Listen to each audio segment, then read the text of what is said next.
여러분 반갑습니다. 서아시아사의 두 번째 클립 읽어드리도록 하겠습니다. 저는 박세훈이고요. 자, 지난 시간까지 무함마드에 의한 7세기 이슬람 창시, 그리고 헤지라, 그리고 메카로 다시 귀환을 해서 아라비아 반도에 대한 정보, 이런 이야기까지 다루었습니다. 자, 이번 파트부터는 그 뒤를 이어서 정통 칼리프 시대, 그리고 우마이야 왕조, 아바스 왕조, 셀주크 티르크, 그리고 티무르와 사파비 등에 대해서 다뤄보도록 할 거고, 다음 시간부터는 오스만 제국부터 현대 터키 공화국의 수립까지 이렇게 해서 서아시아사를 마무리할 예정입니다. 자, 그럼 무함마드 시대를 이어서 정통 칼리프 시대부터 가보도록 할게요. 7세기에 존속한 시대가 되겠고요. 자, 무함마드의 직계로 쭉 세습하면서 지도자가 이어졌다면 우리는 그냥 무함마드 왕조 이렇게 하면 될 텐데, 자, 그렇지 아니했습니다. 자, 무함마드가 죽은 이후에도요, 그 후계자, 자, 이슬람 공동체에서 칼리프라 부르는 그 지도자를 선출했습니다. 세습제가 아니라 공동체에서 인정한 자를 선출하는 질서가 유지된 시기, 이것을 우리는 정통 칼리프 시대라고 합니다. 자, 이때도 정복 활동이 활발했는데요. 자, 비잔티움하고 싸워서 이렇게 우위를 보이기도 하고요. 시리아 그리고 이집트 지역까지도 정복을 나갑니다. 자, 세계사 수능시험 역사상 가장 많이 언급된 선지죠. 사사왕조 페르시아를 멸망시키기도 했습니다. 굉장히 잘 나오는 내용이고요. 자, 이게 이제 정통 칼리프 시대의 내용이었고, 말 그대로 정통 칼리프 시대는 칼리프를 선출하는 그런 정통이 이제 유지가 됐다라는 건데, 결국에는 그게 깨지게 되었습니다. 제 4대 칼리프가 알리라는 사람이 있는데, 자, 그 사람이 결국에는 내분 과정 속에서 피살이 됩니다. 자, 그러면서 시리아 쪽에서 힘을 가지고 있던 무아위야라는 사람이 칼리프가 되었고, 그의 가문이 계속해서 칼리프를 세습하게 됩니다.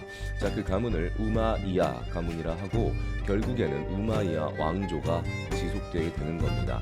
자, 이 당시 이 질서에 인정하는 세력과 그것을 인정치 아니하고 사대 칼리프의 정통성만을 주장하면서 분리된 종파, 그래서 우리가 이제 시아파와 수니파가 여기서 갈려나가게 됩니다.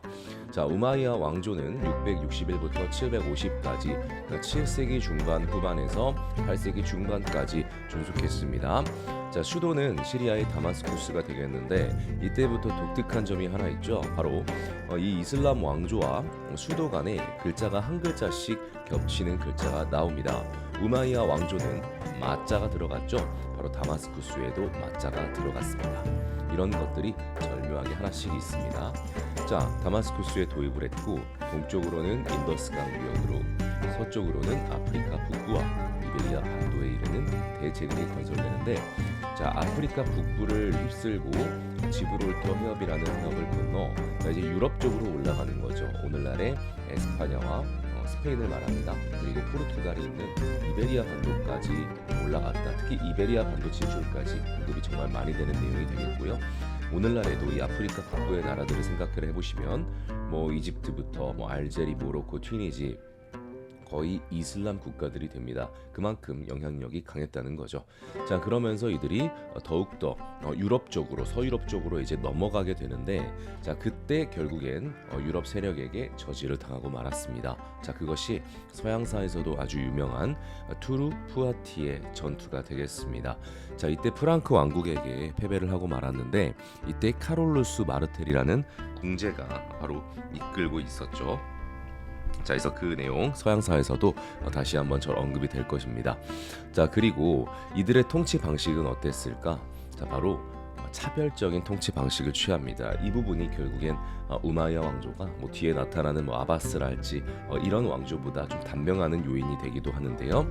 아랍인을 중용하면서 비아랍인을 차별했다라는 특징을 가지고 있습니다.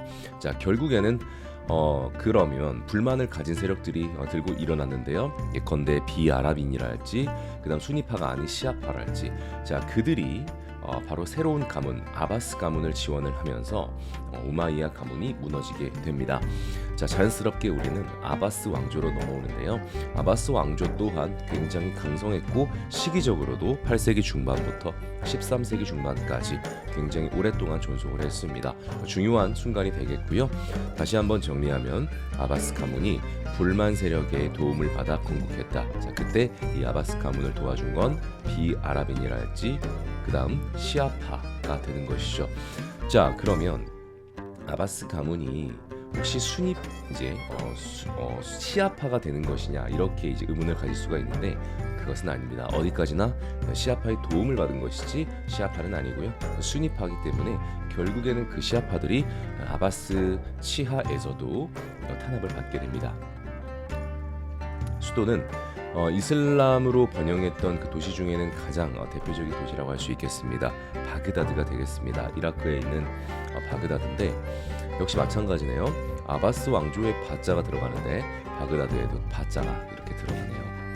자, 당나라와 탈라스 전투에서 이기면서 동서교역로를 장악하게 됩니다. 자, 이때 탈라스 전투 751년이고 당나라 때는 당현종 때 언급을 한번 해드렸습니다. 통치 방식은 민족 차별을 없애고 모든 이슬람교도의 평등을 강조하면서 아랍인과 비아랍인의 융합을 도모하며 범이슬람 제국으로 발전하게 됩니다. 결국에는 이 아바스 왕조도 쇠퇴를 하게 되는데요. 지방에서 정치적 군사적 실권을 가진 총독들이 점차 독립하면서 칼리프의 권력이 약화가 됩니다. 자, 그러면서 이 칼리프를 서로 칭하는 나라들이 나타나는데 예컨대 이집트 지역의 파티마 그리고 이베리아 반도의 후 우마이야 왕조에서 서로 칼리프 칭호를 사용하게 됩니다. 자, 여기서 후 우마이야 왕조는 무엇일까요? 자, 후 우마이야 왕조는요, 아까 아바스에 의해서 우마이야 왕조가 무너졌죠. 자, 그때 거의 학살을 당하시다시피 했는데 살아남은 우마이야 왕조의 일파가 스페인이죠. 이베리아 반도의 코르도바라는 도시를 도읍으로 하면서 다시 흥기했던 나라가 되겠습니다. 자, 근데 그들이 10세기가 되면 칼리프를 선언을 했다는 거죠. 자, 이 말은 아바스 왕조의 칼리프의 권위를 크게 신경 쓰지 않았다라는 것입니다. 위치 또한 지중해 무역을 장악하면서 경제적으로 굉장히 번영한 그런 모습을 가지고 있고 유럽과 가까운 이슬람 왕조이기 때문에 유럽의 이슬람 문화가 전파되는데 영향을 끼치기도 하며 오늘날 우리가 스페인 여행을 갔을 때 이 이슬람 색채가 공존하는 모습을 보면서 스페인의 어떤 매력을 느끼게 되죠. 그런 영향들도 바로 이런 부분에서 나타났다고 보시면 되겠습니다. 다시 우리는 아바스 왕조로 돌아와서 이집트의 파티마 왕조 그리고 이베리아 반도의 후 우마이야 왕조도 서로 칼리프를 이제 칭호를 사용했다라는 걸 보면서 아바스 왕조의 권위가 떨어졌다라는 걸 알 수가 있습니다. 자, 엎친 데 덮친 격일까요? 10세기 중반에는요, 아바스 왕조의 테두리가 무너진 것은 아니지만 자, 페르시아의 부하이 가문이 있습니다. 자, 그들이 아바스 왕조 내에서 실질적으로 정치, 행정, 군사의 실권을 장악을 합니다. 즉 칼리프는 정말로 이제 허수아비적인 그런 존재가 되는 거고 실권은 부하이 왕조가 가지고 있었던 겁니다. 자, 그런데 다시 그 위에서 내려온 민족이 또 하나가 있었습니다. 자, 그게 바로 아바스 왕조로 들어온 셀주크 튀르크가 되겠습니다. 자, 셀주크 튀르크 이슬람교로 이제 개종을 한 그때 유목민인데 이들이 11세기에 바그다드로 들어와서 부하이 왕조를 타도를 하고 실권을 장악합니다. 자, 이때쯤 아바스 왕조의 칼리프는 그냥 종교적 상징적으로만 남겨져 있는 거죠. 자, 그런 상황이었다. 그래서 재정리하면요, 아바스 왕조 강성했던 시절도 있었지만 10세기를 기점으로 파티마나 후 우마이야나 다른 나라들이 파티마 이제 칼리프를 칭하기도 했고 부하이 왕조에 의해서 정치적 실권은 이미 넘어가 있기도 했었다. 자, 그런데 11세기 중반에 위에서부터 내려온 셀주크 튀르크도 정권 부하이를 타도하고 새로운 실권자가 되었다. 자, 이때 아바스 왕조의 칼리프는 셀주크 튀르크에게 정치적 실권을 인정하는 술탄이라는 칭호를 내리게 됩니다. 자, 그랬다가 그 모든 것이 정리가 되는데요. 그것이 바로 13세기가 되겠습니다. 제가 예전에 13세기에 무슨 큰 변동이 일어나면 웬만하면 이 세력 때문이다 라고 말씀을 드렸는데, 자, 다름이 아니라 몽골 때문이었죠. 자, 그래서 결국에는 몽골 세력의 침략을 받아서 이 아바스 왕조가 무너지게 됩니다. 자, 이때 몽골은 훌라구라는 부장이 있었고 이 지역은 이제 일한국이 되는 것이죠. 자, 결국엔 이제 아바스는 이렇게 무너졌고요. 아까 잠시 언급되었던 파티마도 살짝 짚고 넘어가도록 하겠습니다. 10세기의 칼리프를 선언한 존재들이다. 이 부분을 말씀을 드렸고, 또 하나 우리가 지켜볼 만한 점은 뭐가 있냐면 시아파 국가라는 거죠. 그래서 시아파가 북아프리카, 이집트 쪽이고, 이집트의 오늘날에도 수도죠.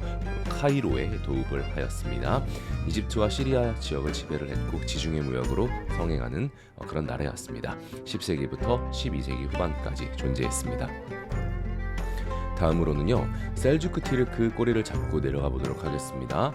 자, 이들은 중앙아시아 일대에서 유목 생활을 하던 그런 존재들이었는데, 이슬람교로 이제 개종을 하고 세력을 이제 확대하면서 11세기 이제 초반에 셀주크 티르크로 정립이 되었습니다. 자, 그리고 부족장 토그릴 베그라는 자가 이제 이들을 이끌고 대대적으로 내려오면서 아바스 왕조의 신장인 바그다드로 들어와 입성하였습니다.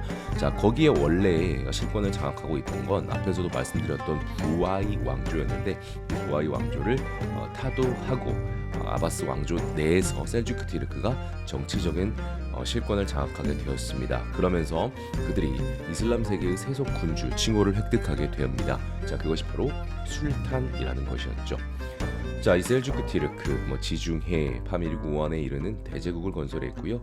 자, 유대교, 이슬람교, 크리스트교 모두 중요한 성지 예루살렘에 대해서 실질적인 영향력을 가져가게 됩니다. 더불어서 터키가 있는 아나톨리아 지역까지 진출을 하거든요.